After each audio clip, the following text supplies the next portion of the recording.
Hello बच्चों, मैं राघवेंद्र प्रताप सिंह स्वागत करता हूं आपका इस वीडियो में। ठीक है, हम तो लोग एक्सरसाइज प्रश्नावली 6.2 कर रहे हैं। इससे पहले थेल्स प्रमेय और थेल्स प्रमेय का विलोम हम तो लोग कर चुके हैं। तो आइए देखते हैं क्वेश्चन क्या कह रहा है। आकृति दिया है पहले में और दूसरे में डी पैरेलल है बीसी के, डी पैरेलल है बीसी के और यहाँ भी डी पैरेलल है बीसी के।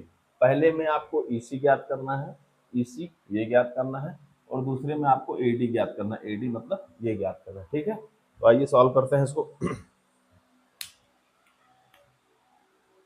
हल। ठीक है, इसको मान लिया हमने x मान लिया और इधर भी इसको हमने मान लिया x। ठीक है, मान लो ये ऐसे रहने दो या ऐसे। ठीक है, तो थेल्स प्रमेय क्या कहती है? थेल्स प्रमेय के अनुसार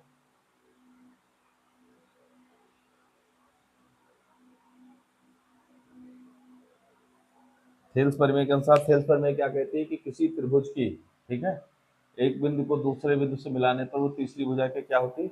समांतर होती है। तो दोनों क्या होते हैं? समान अनुपात में विभाजित होती है। ठीक है, इसका मतलब क्या है? यहाँ पर डी पैरेलल है किसके? बीसी के। तो अगर ये पैरेलल है तो ये होना चाहिए ए डी अपान या बी डी बराबर होना चाहिए किसके? ए ई अपान ई सी के। ये होना चाहिए थेल्स प्रमेय से।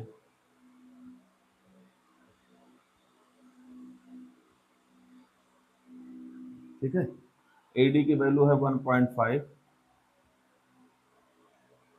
बी डी की वैल्यू है 3 और ए की वैल्यू है 1 और ई सी की वैल्यू हमने x मान ली। ठीक है, सॉल्व कर लो इसको। इसको हटाओगे यहाँ 0 हो जाएगा। 15 एक कम 15, 15 दूना 30, ये इधर कर दो तो x बराबर कितना? 2 सेंटीमीटर। ठीक है, ये आपका पहले का था। दूसरा का देख लीजिए यहाँ पर प्रकार। दूसरा देख लीजिए, दूसरा में क्या क्या पैरेलल है? डी पैरेलल है किसके? डी पैरेलल है किसके? बीसी की। ये हमने लिख लिया। और क्या दिया है? अब जब डी पैरेलल बीसी के तो थेल्स प्रमेय से इनका अनुपात भी समान अनुपात होना चाहिए। मतलब A D upon D B बराबर होना चाहिए किसके? ए ई अपान किसके? ए ई अपान बी सी के, है ना? इससे यहाँ लिख लो, यहाँ लिख लो थेल्स प्रमेय से। ठीक है, यहाँ हमने लिख लिया थेल्स प्रमेय से। ठीक है, ए डी का मान कितना है? ए डी का मान हमने x मान लिया है, डी बी का मान 7.2 मान लिया है और इसका मान हमने 1.8 दिया है और इसका मान 5.4 दिया है। ठीक है, ये हमको दिया हुआ है। अब इसको सॉल्व कर लेते हैं। ठीक है, तो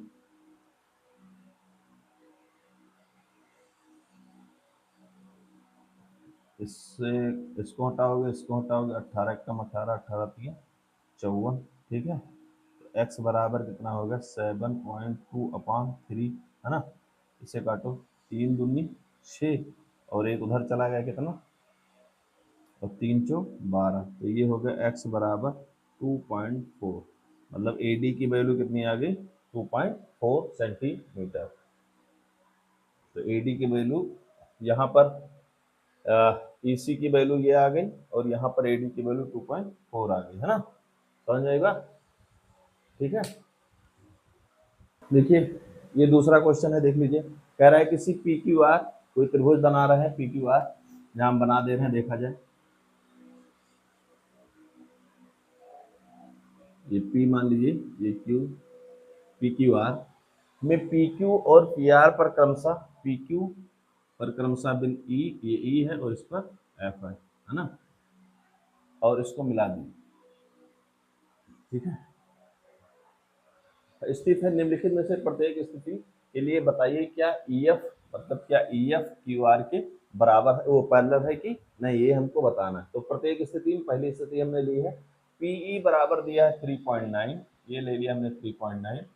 ई क्यू दिया है 3, ये दिया है 3 और 3 पी एफ दिया है 3.6 और एफ आर दिया है 2.4, ये हमको दिया है। और हमको ये देखना है कि क्या ई एफ पैरेलल है क्यू आर के। ठीक है, तो थेल्स प्रमेय के विलोम से हम जानते हैं कि अगर किसी त्रिभुज के जो जो अनुपात है, ठीक है, जो इसके बिंदु इसको समान अनुपात में अगर विभाजित कर रहे हैं, तो जो दूसरी जो रेखा उसको मिलाने वाली है वो तीसरी रेखा के क्या होती है, समांतर होती है। तो अगर इनका अनुपात इनके अनुपात के बराबर आ जाता है तो हम कह सकते हैं थेल्स प्रमेय के विलोम से कि EF पैरेलल हो जाएगा QR के। तो आइए देखते हैं हल।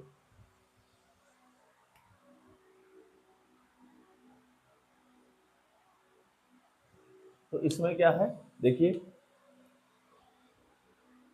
यदि PE अपान EQ बराबर हो जाए किसके, PF अपान FR के, तो EF पैरेलल हो जाएगा किसके, QR के। ये किसके अनुसार, ये यहाँ लिख लो किसके अनुसार, ये थेल्स प्रमेय के विलोम से, ठीक है, थेल्स प्रमेय के विलोम से ये ऐसी चीज होती है कि यदि ये इसका समान, ये दोनों आपस में समानुपात है तो ये क्या हो जाएगा, समांतर हो जाएगा। आइए चेक करते हैं। तो देखते हैं पी की वैल्यू कितनी है, 3.9, और या आई की वैल्यू 3 है, और पी एफ की वैल्यू कितनी है, 3.6, और इसकी वैल्यू 2.4। थोड़ा सॉल्व किया जाए तो अगर बराबर आ रहे हैं तो ठीक है, इसको काट दो, ये आएगा 1.3, ठीक है, और ठीक है, और इसको काटोगे तो ये आ जाएगा 12,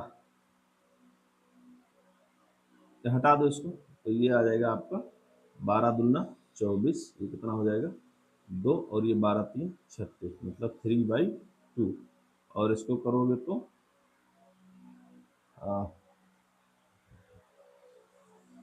इसको करोगे तो ये क्या हो जाएगा 1.5। तो ये आ रहा है 1.3 और ये आ रहा है 1.5, तो दोनों बराबर नहीं है। तो पहले की स्थिति में क्या है कि PF EF QR के समांतर नहीं है, समांतर नहीं है।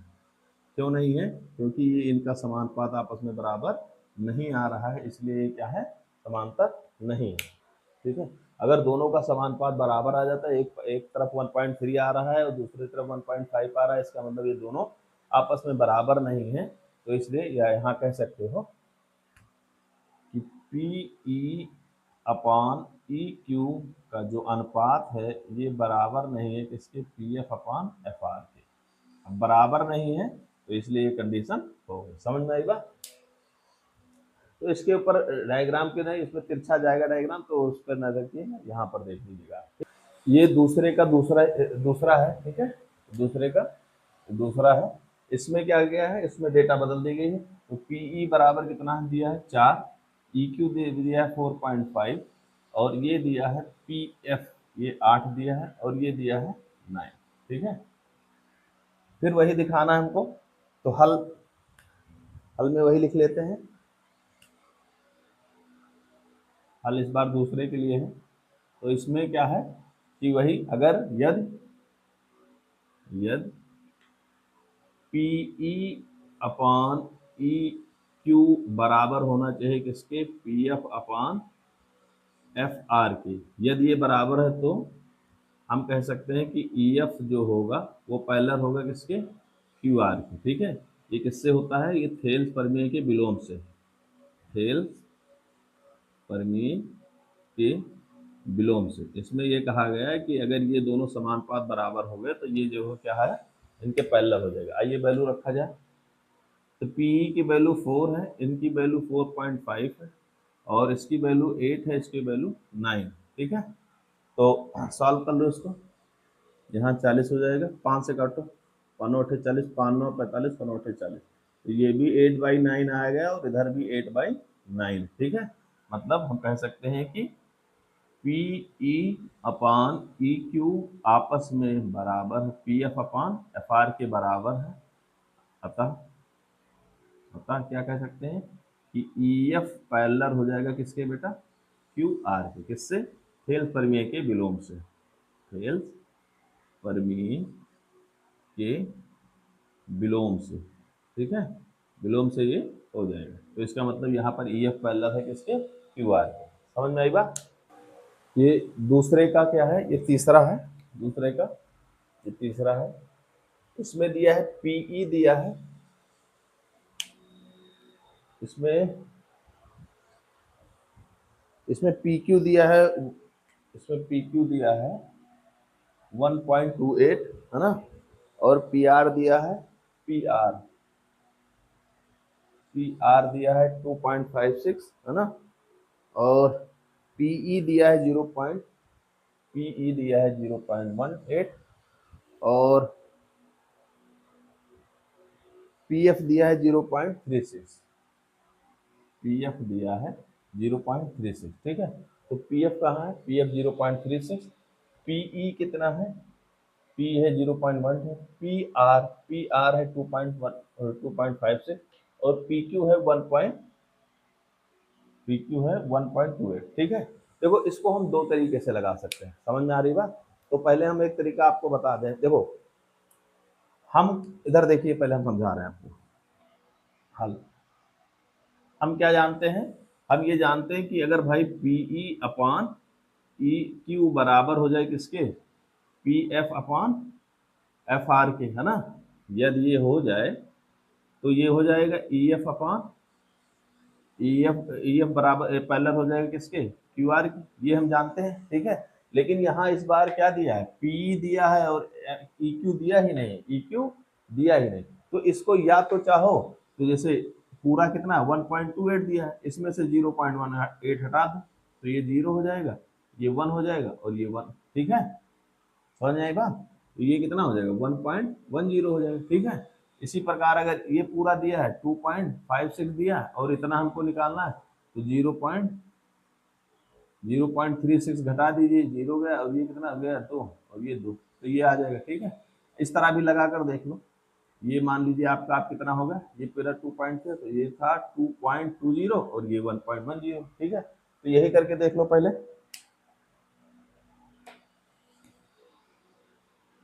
तो पी कितना है आपका 0.18 और ई क्यू कितना आ गया 1.10 और ये कितना आ गया 0.36 अपॉन 2.20, है ना।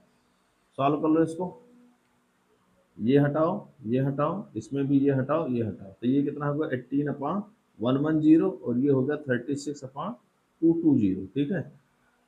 काट दीजिए, ये 9 हो जाएगा और ये 55, 9/55 हो जाएगा, है ना। और इसको भी काट दीजिए तो ये हो जाएगा 18 और ये हो जाएगा कितना 110, ये हो जाएगा 18/110, है ना। अब ठीक है, ये हो जाएगा 18/110 और लाना हमको कितना है 9/55 और ये आ रहा 18/110।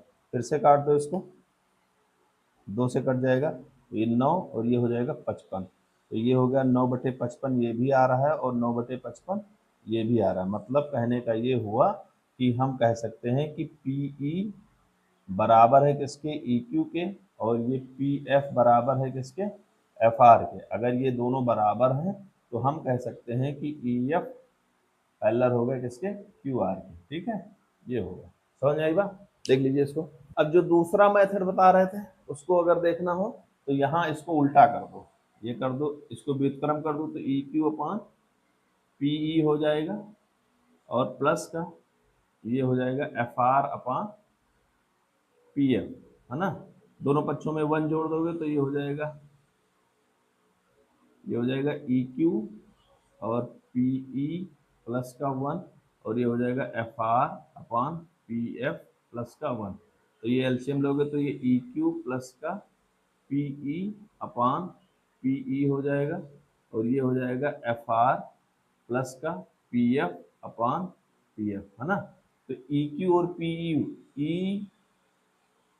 ई क्यू और पीई कितने बराबर हो जाएगा, ये हो जाएगा सीधे पी क्यू के बराबर, पी क्यू अपान पीई, और F R F R plus P R किसके बराबर हो जाएगा, पी आर के। F R plus P F किसके बराबर, पी आर अपन पी एफ, है ना। अब यहाँ पर मान रख दीजिएगा, पी क्यू का मान अब हमें पता है कितना है, पी क्यू का मान 1.28 है, और पीई का मान कितना है, 0.18 है, और इसको बराबर कर लीजिएगा किसके, पी आर का मान कितना है 2.56 है, और इसका मान कितना है 0.36। इसको भी सॉल्व करोगे तो ये दोनों बराबर आएंगे, ठीक है। तो आप चाहे इससे इस तरह से कर लीजिए, चाहे इस तरह से, कि जो आपको उचित लगे उससे आप कर सकते हैं, ठीक है।